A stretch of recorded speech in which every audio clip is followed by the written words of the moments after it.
Hey everybody, welcome to week number 3 of our SE Online Bible study from Exodus to Easter. Good stuff happening here today, and joining me is Matt Reagan and Merryll Loy, and you are about to learn something. You're about to see how Jesus is showing up in the plagues. You know the story of the 10 plagues. We're going to be talking about it. We're going to be diving in. It is such a rich, symbolic, important piece of scripture that's super confusing until today. So thanks for joining us. Let's hop in. Here's Merryll, here's Matt, here's the conversation.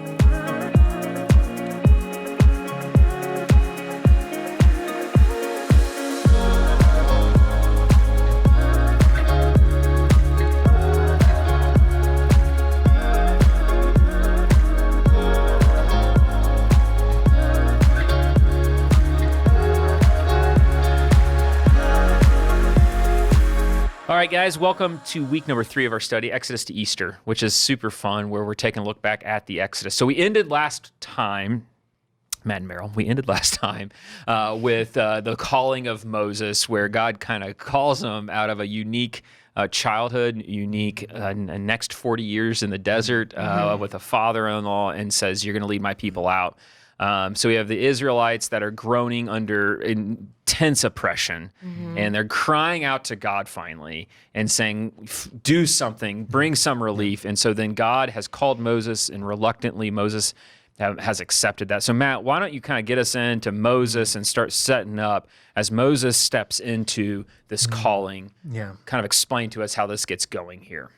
Yeah, so, digging in, probably I always think of it this way: to get into the plagues, you have to figure out, why are we there? Yeah. And so if Moses is going to be called to what? Yep. And so he's, if you go right to what there's the burning bush, everything that everybody gets lost in, but ultimately God has called Moses kind of to a couple things. One is to deliver a message to his people. Yep. And then another is to be to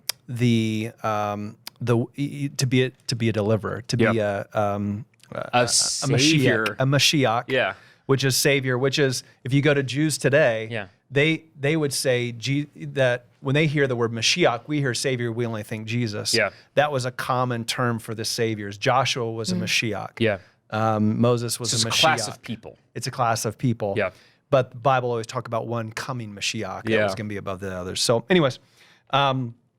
Elijah was Mashiach. So Moses went to the people with a message. So before I talk plagues, I always think, what was the setup? And so verse 6 of chapter 6 in Exodus, it's the most clear. God says to Moses, he said, here's what I need you to say to the Israelites. He says, I am, that's the name that God gave him. I am the Lord. He's tying that in. He said, and I will bring you out from under the yoke of the Egyptians. I will free you from being slaves to them. And I will redeem you with an outstretched arm. There's going to be, literally, he says, with mighty acts of judgment. He's telling them what's going to happen. I will take you as my own people. I will be your God. Then you will know that I am the Lord your God, who brought you out from under the yoke of the Egyptians. And I will bring you to the land I swore with uplifted hand to give you to Abraham, that I gave to Abraham, Isaac, and Jacob. And I will give it to you as a possession. I'm the Lord. And so, before we talk about plagues, because there's so many things, and I don't know where you're going to take us. I'm excited to be on the ride. But I would say this: we can't forget that Exodus is a story about freedom. We get lost in the story sometime, and we forget that there's something very real about being chained to idols, to idolatry. Yeah. We're seeing the people at the fullness of being held captive. Yeah, and we'll see how we get into it. Yeah, they're not just being captive by the Egyptians; they're being also held captive by the gods of the day. Yeah, and there's no doubt that you can't spend 400 years in a land that's not your own, with gods that are not your gods, lowercase g, where it doesn't infuse upon them. Yeah. And I find that such an interesting parallel to understand that God not only is speaking, it's so tempting for me to view this where it's like God is saving the day, and the Israelites have not abandoned their relationship with Yahweh, but they have. Like, they don't know Yahweh like they know Yahweh, and they need to know. And so for very much what's about to happen is a testament to God's people as well. Yeah. about to come to know him in crazy ways. Yes, yeah. So he's going to reach that out and say, "This is who I am." And so before we even start, we should assume, and I think even if we fast forward today, we should assume that any kind of battle that is going to pull us out of idolatry, that is going to break us out of slavery, is going to come at a cost. Yeah.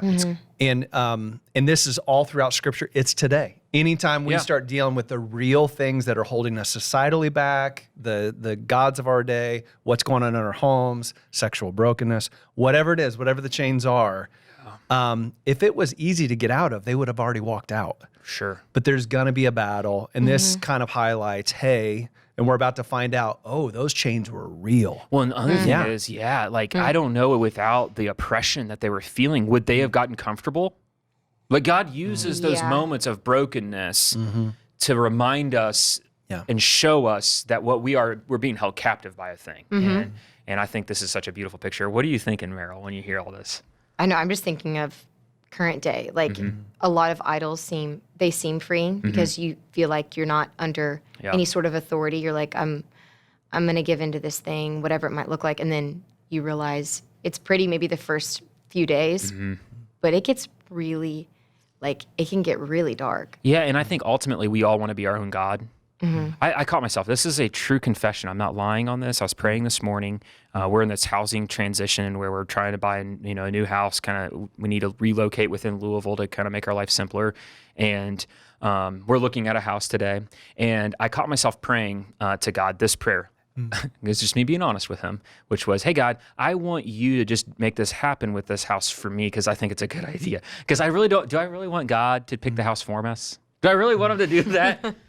I just want his power to do the thing I want him to do, and I'm not a good God. And that's the thing we got to understand with all of this is that when we are making ourselves, it was just me confessing. Like, that's what, you know what I mean? Like, I want him to do the thing I want him to do rather than letting him be God. Let him guide the hand, whether it's a house, whether it's a spouse, whether it's a kid, whatever the thing is, let him be God because he's going to show up, he's going to deliver us, and he knows what's best and where we need to be next.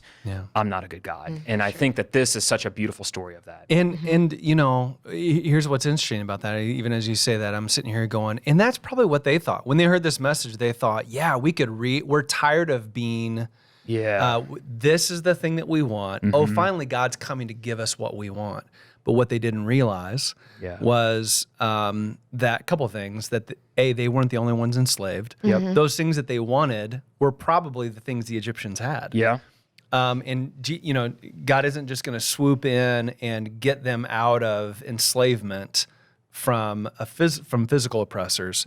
There is a greater oppression going on. And Egyptians are a part of it too. Egyptians are enslaved, chained by the same gods that are going to be challenged in this text. Absolutely. Everybody's in slavery. There's only one group that recognizes it.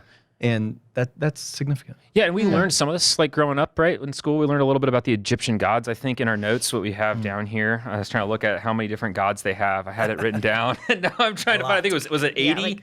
Was it something like that? 80 different gods that they were serving. And so if we dial into that context, they're growing up in a pagan culture where, you've got all these different gods there. And I love just kind of how God calls and puts Moses in process. So I'm going to read a little bit from the Bible here on this and get us going and talking about this showdown that's going to happen between Yahweh, Creator God, the God of the Israelites, and the God that's available to us today, and all of these other gods. He's going to have this kind of set up. So I'm going to read from Exodus chapter 5, just the first few verses here. And it says, afterward, Moses and Aaron went to Pharaoh and said, this is what the Lord, the God of Israel, says, let my people go so that they may hold a festival to me in the desert. And Pharaoh said, this response, who is the Lord that I should obey him and let Israel go? I do not know the Lord, and I will not let Israel go.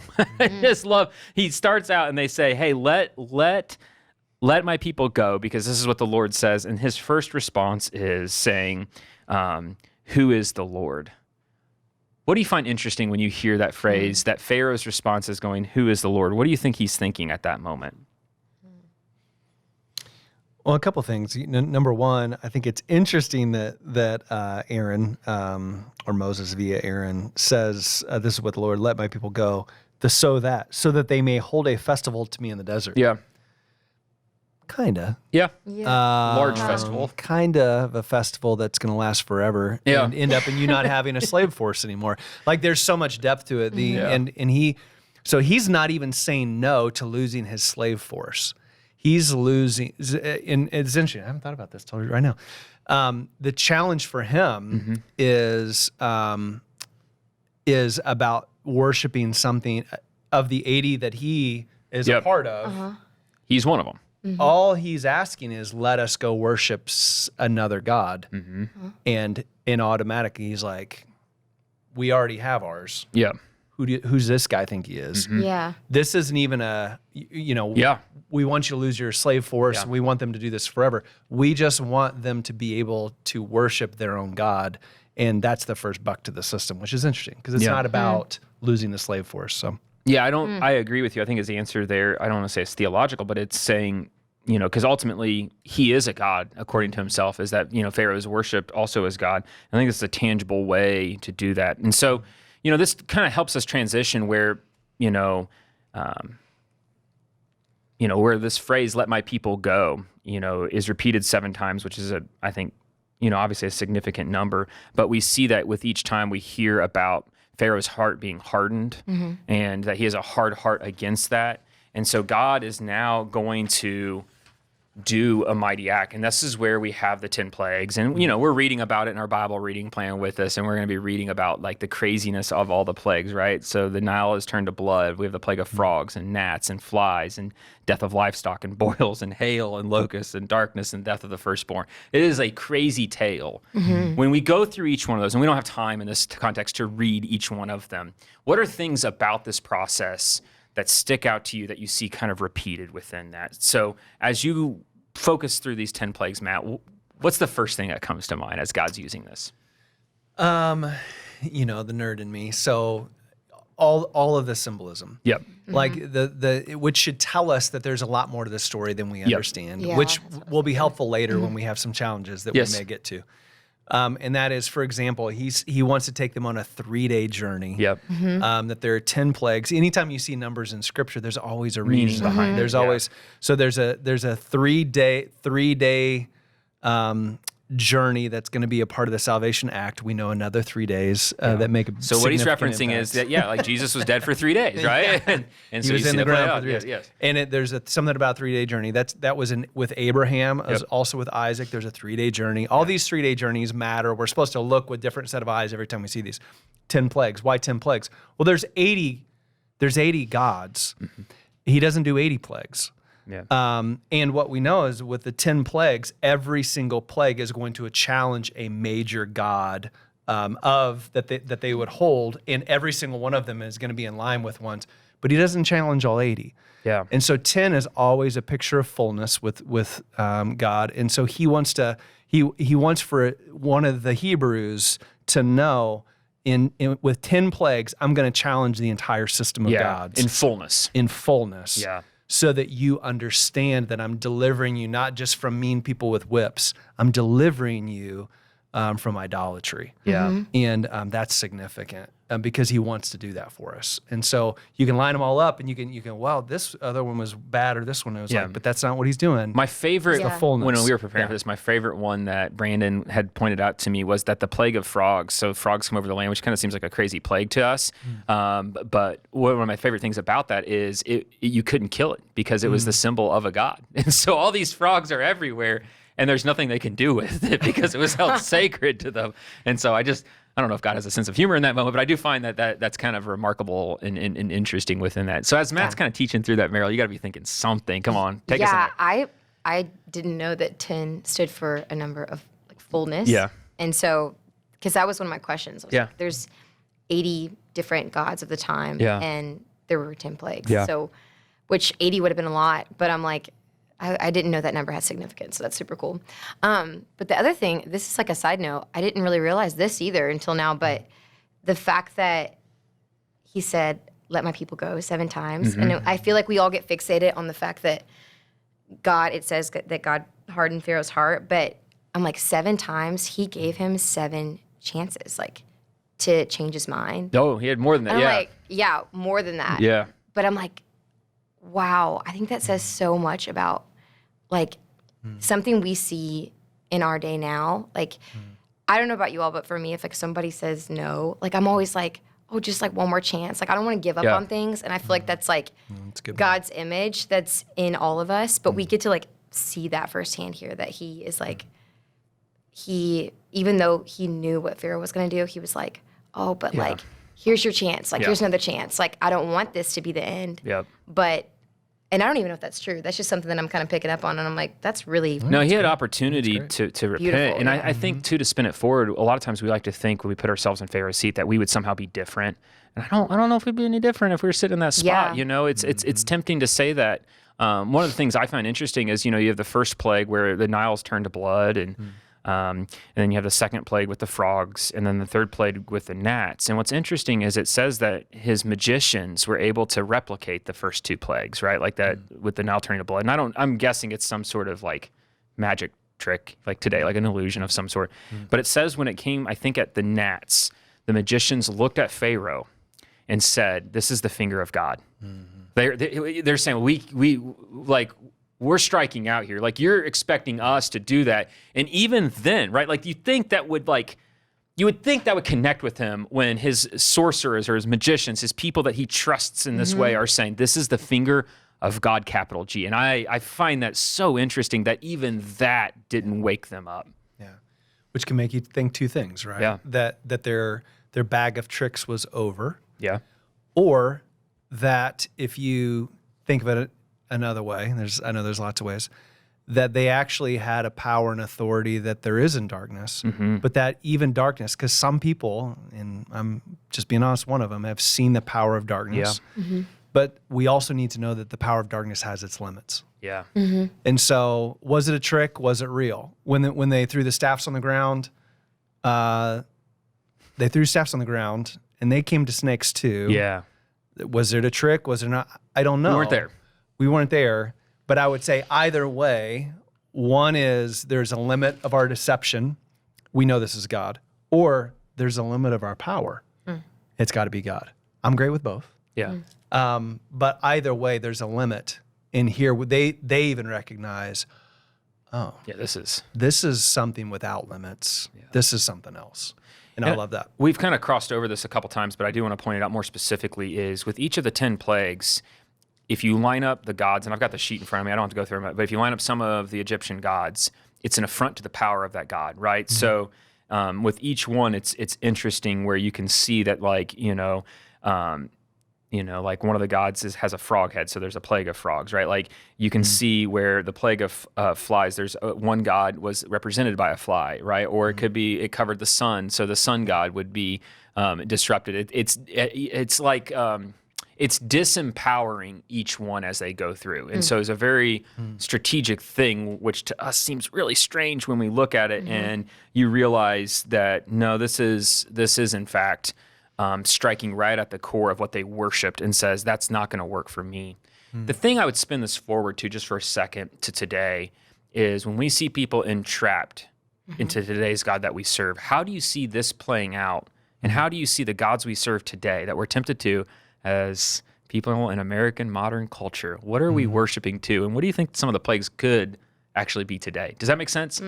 Like, where are we entrapped today? I'll put you on the spot on that, where we're doing the same thing. You see people caught, the easiest one to hop into is like an addiction cycle. You see that same thing where they just keep serving and serving and sacrificing to this thing, hoping to get something that's transcendent from it. Yeah. How else do you see that playing out to today?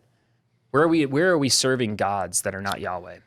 I think even in power, like the way we pursue, we've pursued power before, where we pursue, there are some things that like we have a responsibility for, I think, in trying to mend things like on this planet and forgiveness. But then I think other times we take justice into our own hands in the wrong way. So there's that too. There's, oh goodness, there's like so many things I can think of. But I also see like the plague, maybe I'm getting your question wrong, but I feel like I see the plague that's sent in each of those, like for power. It's like the real answer is, following the way of Jesus, Philippians 2, of like literally running to the bottom instead of that. And then with the like bitterness or taking things into your own hands, like the power of forgiveness. I'm like, Sure. the opposite. That's like the plague, like the miracle of forgiveness, what that does. Like I've seen the physical things change in forgiveness. Like I'll forgive someone, and then like I know the science behind it is like the blood of Jesus like covers the debt that is owed to me in that, and also covers what happened with them and with him. But then I'll see like relationships change. Yeah. And just so much beauty come from just destruction. And I think today it's like we see God still moving in that. I don't even know if that's your question, but we still see God like moving in plague-like ways. He has an alternative to all of the sin and things that we chase after. One of the things I think of, the God that I see most commonly worshipped in our context here is just the God of comfort, right? The lowercase God of comfort, and not the actual God of comfort, but like I want to be comfortable.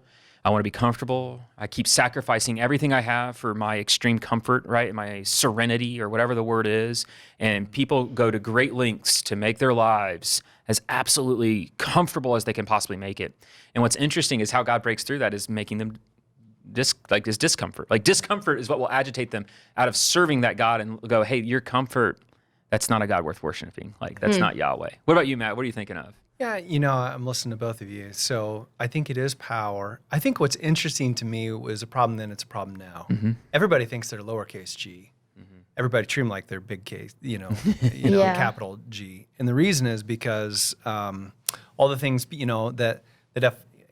all of the things that we think will get us what we need, they worship the Nile because of commerce, because that's where you got your provision. And so they would go to worship here so that they could do well there. And it is the whole idea of where is power and where is the answer to what I want. I just want what I want. And I want to be loved, and I want to have kids, and I want to know that there's not going to be some outside force that takes what I have. And so there's fear in there, and there's control. And so you're always putting, and you don't realize you're doing it, you're putting your hope in for them. Even Isis, the great healer, when they get all this leprosy, they're covered in boils, and they're looking to her saying, help us. And come to find out there's nothing there. Yeah. And I think that's what we find with power is that when we really get to the bottom, and when your kids are covered, when your kid has cancer, when your wife has cancer, when you have an addiction that you can't control, when your business just crashed, or when it succeeded and you've never been so empty in your entire life. You got everything you ever wanted, and you're looking in the sky saying, but I thought you were going to be here. I thought medicine was going to be here. I thought success was going to be here. I'm going to pause you on that because I think it's important to understand that it's the race to the top and the race to the bottom, that you can go and pursue these gods and it can drive you down the black hole, and you're empty down there, but you just get trapped in it. But it can also happen on the mountaintop where you finally got everything you ever wanted and you realize it's nothing like you thought it would be. And I just don't want to miss the two extremes lead to the same result. They do. And so I think that, again, the challenge of idolatry is that what we will find at the end of the day, and God is just exposing it with plagues. Yeah. He's exposing what's real. He's not emptying them. Yeah. He's exposing them for what they are. That's what's funny. Yeah. He's just giving them a chance to shine and go, okay, have at it. Okay, so Isis, you're the healer. Yes. Heal. Here's some boils. Oh, okay. So you're the god of crops. Hapi. Yeah. The god of water and commerce.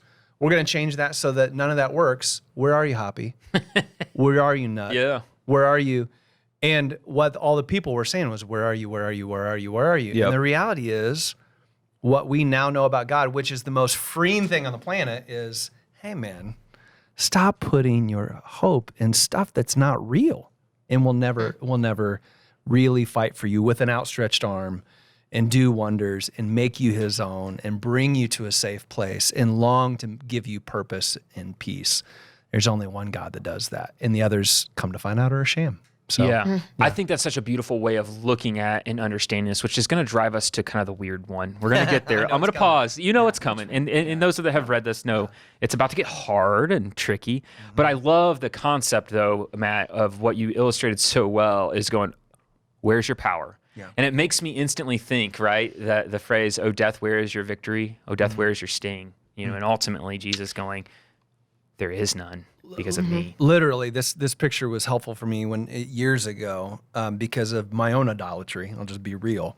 Is almost on the all throughout Egypt, every single one of them after these plagues, everybody was in the same boat. All of them were finding themselves on their knees, begging for help from something empty. And God's going to save them from that. Yeah. Does that make sense? Yes. And so he brings everybody to a shared experience. The what we've been going through with the global pandemic has had a very similar thing. It's brought a lot of people, not to the same degree. No, I understand. To the end of some stuff where everybody's going, whoa, whoa, whoa, whoa, whoa, whoa, whoa, whoa, whoa. We're all in the same boat, and we're all asking for an answer from something. Oh no, there's nothing there. Well, and this is what I'm going to say is we had this written down in our notes, and I love this line. It says, suffering has a way of revealing who our real gods are. And there's no place like suffering to learn that. No. That suffering has a way of making it happen. So the 10th plague's a weird one, Matt. It's a really strange one. So we're going to go to the 10th, okay? But the 10th is probably the most significant, right? And so our 10th plague is the death of the firstborn. So Matt, set us up for a second. Yeah. What is the 10th plague? And then we're going to talk about some of the implications on it. So just on a basic level, the 10th plague is... The 10th plague is he comes to him and says, you're going to lose your firstborn son. Yeah. And it's going to be all across. And just to be real, so we're putting everybody on the boat, that same threat is looming for the Israelites as well. It's all... And it's some not people just forget for the that. Egyptians. Some people forget that. But without the blood of the lamb, yes, and without the meal, and without them choosing in faith a God that will save them from, and I think this is the biggest challenge, I don't think it's in our notes, to the gods of the underworld that were so massive with Egypt. So if he's going to take their firstborn, he's also they're like, well, we know the God of the underworld, and I think God's going to say, I don't think you do. Yeah, so it is going to be the firstborn. It is going to be the firstborn challenge, which is going to lead us, of course, into a lot of deeper questions about God's character. Yeah, and you're going to have the line around the hardening of Pharaoh's heart in this, and so there's going to be a lot of.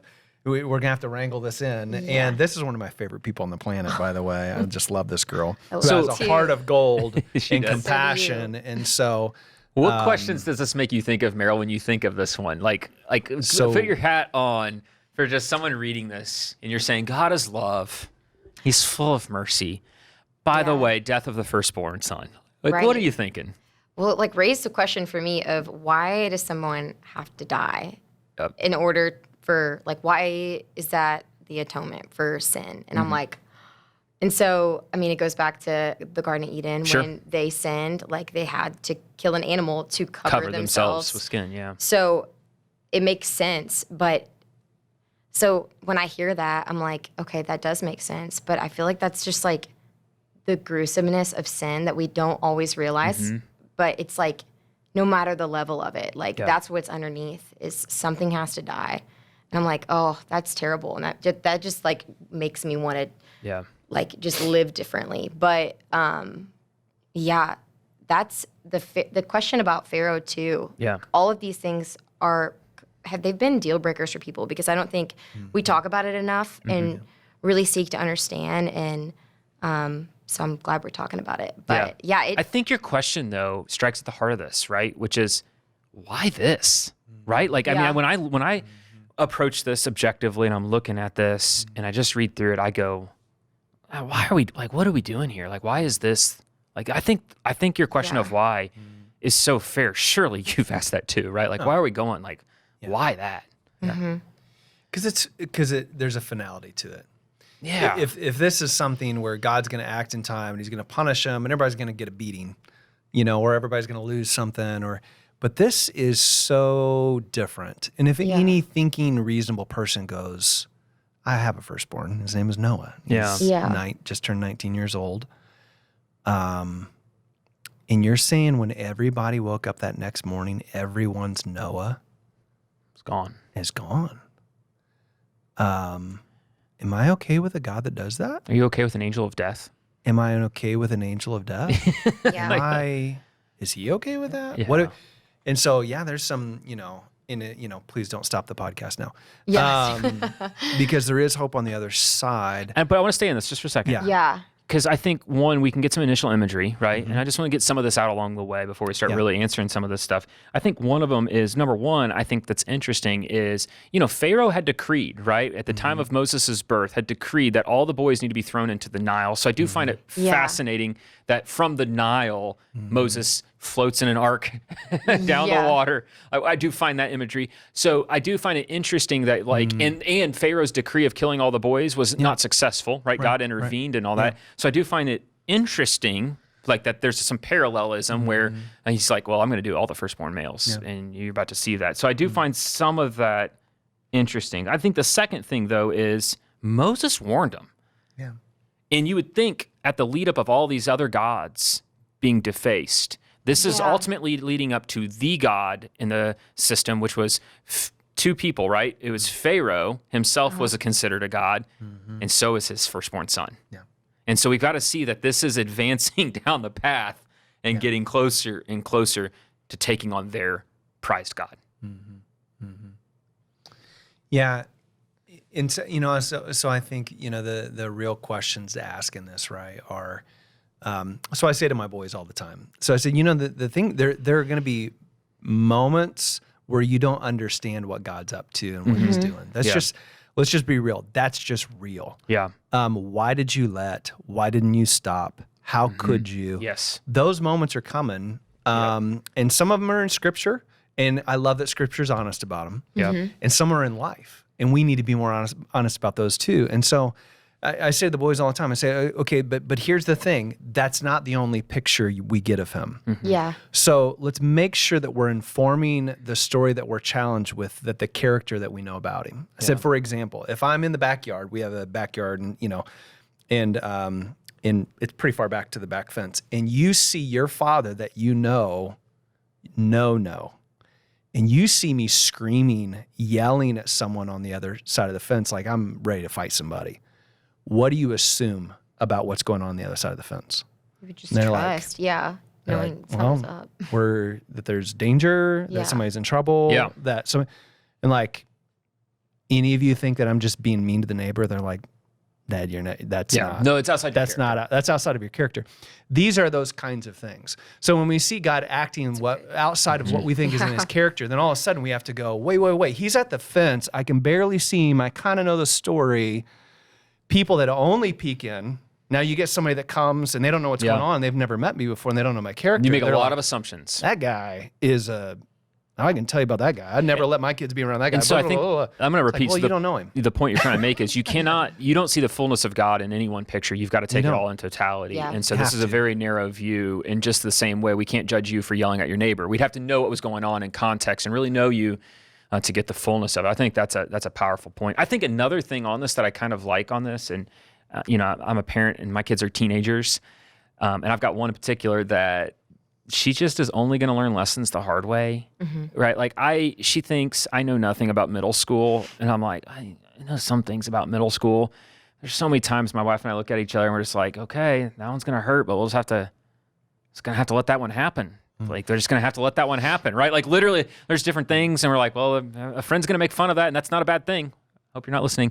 Like we're like literally I'm like, well, I kind of hope they make fun of that outfit because we'd like to be done. Whatever that thing. But she's only going to learn things through experience, and I think that's true for all of us. And I think that's part of what's going on here a little bit is God's like, all right, you're only going to learn this until I just take away the power, or not really take away. He didn't take away their power. He exposed their power. The power. I think I like the way you said this, Matt. Is if these gods that they were serving were actually true, none of this would happen. None of this would happen. And I think their faith is in the wrong God. And so he's just saying, you guys trust that, okay? Yeah. Game on. Let me just give you the opportunity to trust it. And I think that's such a powerful thing to see. And so let me paint a picture, and I could be wrong on this. Yep. But let's be real honest about the trajectory of the firstborn children in Egypt at a time of some of the most decadent in their season, idol worship and all that. God intervenes and exposes it. But if he hadn't, was their trajectory radically different than ending overnight? And again, I want to be careful with that. Yeah, no, I understand what you're saying. Because death is a real issue. But God is simply exposing something, and he's speeding a timeline of something Puts in the microwave. And then we always think, well, that's the end of their story.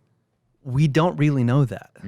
What we know is that the Israelites we're gonna travel the story out.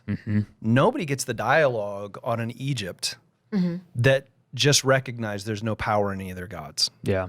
Nobody talks about that. Yeah. I guarantee you they didn't show up for worship the same. Yeah. And I bet they started asking questions about the Hebrew God. And then when the army in anger chased them down and that happened and that gets word back, I just wonder. There's a lot of pockets in time we don't get the stories on them.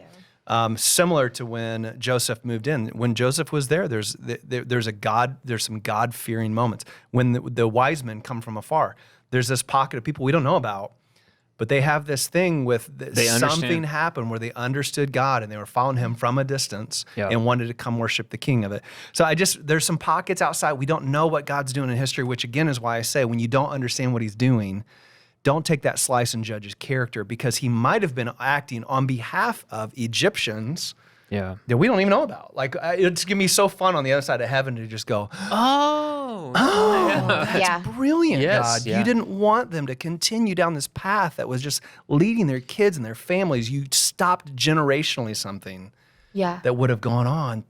I think when we get on the other side, we're going to see it differently. Yeah. Merrill, how do you connect with all this? Like, what are you thinking as you're kind of going through this? And it's like, I feel like it's just Matt's doing a good job of just flipping the way we understand this. He's just going like, hey, let me just empty this out real quick and flip the lid. What's connecting with you? It's really good because I think this is a question for every single person. And it's what has caused me to feel like, unbelief in my life or even not like that I couldn't trust God, but I'm like, is this real? Because this is like very intense. Because I'm like, also, how could a people see all of these things and not repent and like go seek this God that's sending all of these things down? Like, those are crazy miracles that, who has ever experienced anything like that? Absolutely. But but the analogy of like you in the backyard, I'm like, that is perfect. Yeah.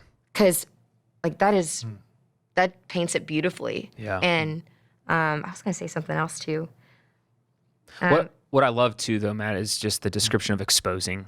I think so much that's true today is sometimes people view their lives through that same lens, like God's punishing me, when he's like, no, what I'm going to do is I'm just going to expose what's there.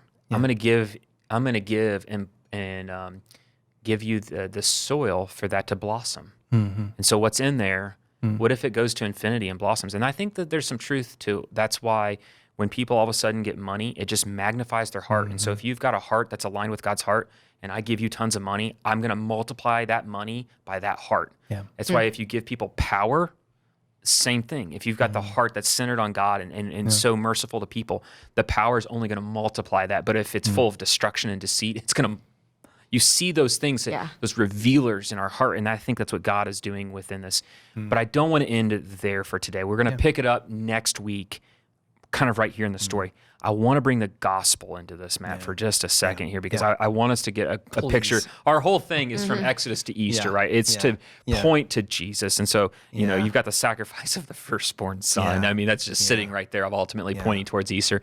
But bring the gospel into particularly this 10th plague and help us leave today with that assurance of hope. Yeah. So here's, I'll try to say this as concisely as I can. I do think the story of Exodus, it's similar a little bit to the story of Noah, right? Noah in the Old Testament is painted as a picture of judgment. You get to the New Testament, and Hebrews talks about it as a salvation act for Noah. Yes. That he is, what you didn't see in the picture of the Old Testament was that God was saving this beautiful faith that was going to bring about the Messiah and salvation for the world. And he was going to, it was included in judgment, but that judgment was a saving act. Yeah, there's I hope. know that that's hard for us to do that, but I think Exodus is very similar. I think that we don't necessarily regularly understand the weight of sin and what it's doing to the people around us. It's wrecking lives, man. Well, and it's bringing the physical manifestation to what they already were. They were dead, and they were dead. And there is nothing more beautiful or needed than the exposing of of who God really is and what we've put our trust in. And that's the word I'm going to use right in there. That is truth. Yeah. At the end of the day, what we all need is the truth. Mm-hmm. It's just, this is what it is. Yes. And I think anytime You're dealing with chains. We know this in America because of this little thing called the Civil War. Pulling people out of slavery always comes at a cost. Yeah. And God shows the cost. The Egyptians pay it in terms of their firstborn. And the blood of the lamb pays it. Yep. And he's like, you can either choose to, for this slavery to end, and I can't get too choose faith. theological, or you can try to do it on your own, and you're just going to be left with nothing. Yeah. Or you can put your faith in the Lamb, in His blood, in what I'm doing, and I will lead you out of this and into something new. And I think the gospel message is, of course, Yeah, you've done a great job. Man, I wish you could see that what's around you. I wish you could see the emptiness that it has. And I want to cut those chains that have tied you, have tied your family. You see them. You know when you're bankrupt in some of those things. And I've got a 3-day journey that's already been made and blood that was already spilt. Yeah. And I did that so that I could pull you out because you're mine and I love you and I've got plans for you. And I think that's what he did then. I think that's what he's doing today. I love that. Yeah, that's really good. Like of that illustration of that the act of faith is you can every day you have that opportunity. Are you going to serve the gods of this world, or are you going to choose to have faith in the Lamb? I'm going to end us with Hebrews chapter 3, verse 7. Kind of reminds us, and it points straight back very well to what Pharaoh did, and says, "Today, when you hear His voice, don't harden your hearts." Yeah. And so many people are hearing the gospel. They know there's gods they've got to dismantle, but they go, "I kind of like them," and they're kind of working right now.